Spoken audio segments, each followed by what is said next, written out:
Mellow greetings, everybody. My name is James. I am from the internet, and we are 1 week away from the Donald Trump v. Joe Biden election. I'd call it the thriller in something, but I'm frankly not thrilled. And overall prospect of what's about to happen is definitely souring things. So, in case you missed it, or, you live in a cave, or in the sewers, and you just come up to steal Taco Bell like Dennis Leary and Demolition Man.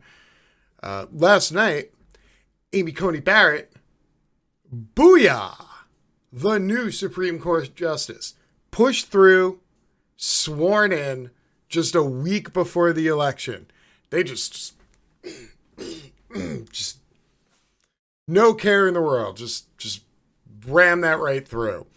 That's a thing. Regardless of what happens on election night, the next president of the United States of America is most likely going to be chosen by courts, lawyers, circuit judges, appeals judges, and then eventually Supreme Court justices. So I thought maybe we would take a look at exactly what happened because, oh boy, did a whole bunch of shit fly last night. Under the cover of darkness, I think most people missed what happened while they were watching in horror as the Senate voted 52-48. Hey, what happened to Murkowski and Collins, huh? Oh, yeah. Yeah, okay. Yeah, y'all should maybe stop trusting them. Just a little side note. So, last night, about half an hour after slapping her hand on a Bible and doing the I do's, this happened. First hour on the job, which, by the way, lifetime appointment. First hour on the job.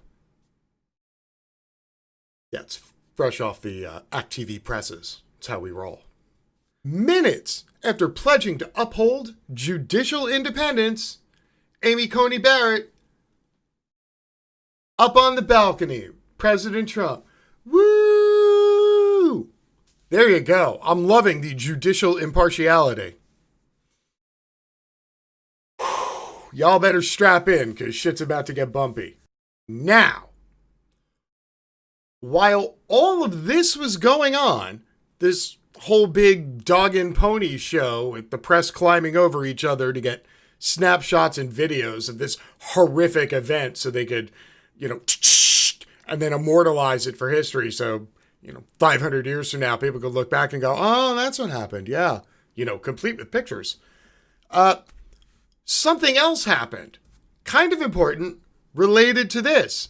It seems the rest of the Supreme Court was hard at work just before Clarence Thomas came running out to slap her hand down on that Bible. Does anybody know what they were up to? Well, I'm going to show you.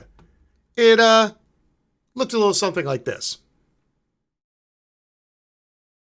He's down to steal this thing. Kavanaugh parrots Trump mail-in ballot lies as Supreme Court bars extension of Wisconsin deadline. So in swing states all over the country, such as Wisconsin, Pennsylvania, North Carolina, there are suits and legal maneuverings happening right now 1 week before the election in courthouses and state houses. And most of these suits and legal maneuvers have to do with being able to discount as many votes as possible that may swing in the favor of Democrats. And this happened just hours before Amy Coney Barrett got sworn in. Okay? This is what Kavanaugh was up to. The U.S. Supreme Court late Monday delivered a victory for the Republican Party by barring the crucial battleground state of Wisconsin from extending its Election Day deadline for the arrival of absentee ballots amid the pandemic, with Justice Brett Kavanaugh issuing an ominous concurring opinion that echoes President Donald Trump's false narrative on mail-in voting. This seems like it's totally not going to be bad at all. The 5-3 decision, along ideological lines, with the court's 5 conservatives in the majority, blocked a request by Wisconsin Democrats and voting rights groups to revive a federal judge's ruling from last month that would have allowed mail-in ballots to be counted if postmarked by Election Day and received by November 9th, a 6-day extension of the current deadline of November 3rd at 8 p.m. essentially, voters are asking that ballots can be counted if they're mailed in, even if they arrive 5 or 6 days after Election Day, as long as they're postmarked by Election Day, i.e. the person cast their vote on or before Election Day. This would seem kind of logical and normal, right? Like, should it matter how long the post office takes? Lest I be mistaken, the Postmaster General spent the better part of the last 6 months pulling mail sorting machines out of states and reducing the amount of overtime that postal carriers could work, which they knew would slow down mail delivery. Now, on the heels of having slowed down mail delivery, groups are looking to make sure that votes can't be counted if they're received after Election Day, which means technically you would have to fill out and mail in your ballot to be safe 5 to 7 days before the election, or today. Wisconsin Republicans quickly appealed the order, and the U.S. Court of Appeals for the Seventh Circuit blocked the ruling earlier this month, and raising the alarm about the potential consequences of the Supreme Court's decision to uphold Wisconsin's strict Election Day deadline as ongoing mail delays heightened fears that many ballots could arrive late. Legal analysts pointed with particular dismay at the reasoning of Kavanaugh, characterizing the right-wing justice's 18-page opinion as a blaring signal of his willingness to abet a possible attempt by Trump to stop the counting of valid absentee ballots. Quote, for important reasons, most states, including Wisconsin, require absentee ballots to be received by Election Day, not just mailed by Election Day. I believe it's 30 or 32 states. Those states want to avoid the chaos and suspicions of impropriety that can ensue if thousands of absentee ballots flow in after Election Day and potentially flip the results of an election. And those states also want to be able to definitively announce the results of the election on election night or as soon as possible thereafter. Woo! Time out. Hold on. Why would it be suspicious if somebody filled out their absentee ballot, went to the post office or licked a stamp and put it in the mailbox, and then a mail carrier picked it up, and then it went through the mail sorting machine? Why would that ballot be suspicious if it was postmarked the day of Election Day or before? That means the person voted on Election Day or before Election Day, yet for some reason, Kavanaugh believes that states don't want to count votes that were cast before or on Election Day. Everybody catching the main gist here? It's basically, if all the old Democrats mail in their ballots at the last minute as the stock market continues to tank and economic numbers continue to go down, and no stimulus checks are coming in, and public opinion of Donald Trump is literally dropping by the day as shit gets worse, he wants to make sure that people who vote at the last minute, that their vote can't be counted because, oops, the mail is slow. We'll get back to Kavanaugh in this particular statement in just a second. Reporter Mark Joseph Stern argued that, quote, it's genuinely alarming that the justice cast these aspersions on late arriving ballots, noting that at least 18 states and the District of Columbia count ballots that arrive after Election Day. Quote, and in these states, there is no result to flip because there is no result to overturn until all valid ballots are counted. You know, everybody's vote should be counted. How is it that we hold the right to vote sacrosanct in this country, but not the right to have your vote counted? This is kind of like where people have the right to access the best healthcare in the world. Nobody can actually afford it, but they can access it. Is that like the same thing? Like, voting is the most important thing. Counting your vote, maybe, maybe not, you know. But casting the vote, that's important.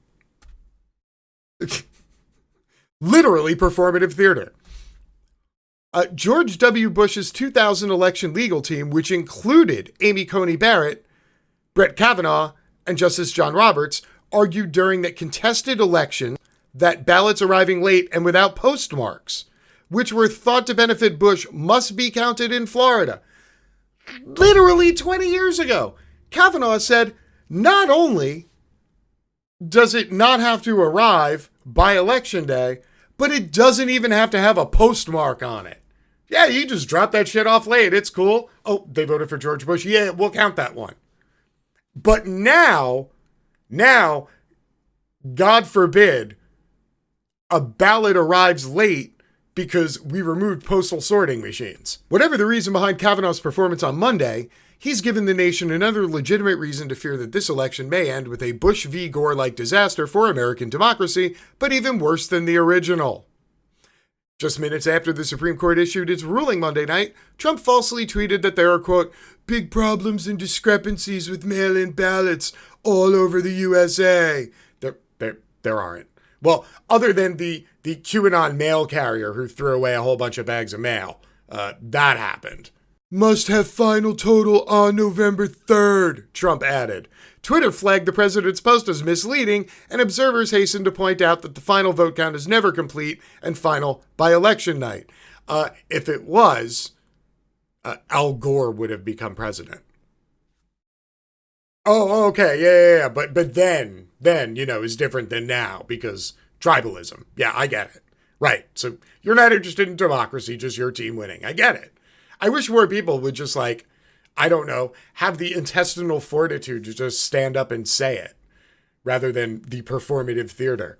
So, Amy Coney Barrett, been on the job one day, managed to get sworn in, give a press conference, do a photo shoot with the president after talking about her impartiality, merely hours after Kavanaugh and Roberts and everybody else made sure that the majority of people who vote by mail within a few days of the election will more than likely not have their vote counted, because this decision will then be used as a reason to appeal all the other state decisions in North Carolina, Pennsylvania, Florida, Texas, where these sort of requests are also being made at different levels of the judiciary as we speak.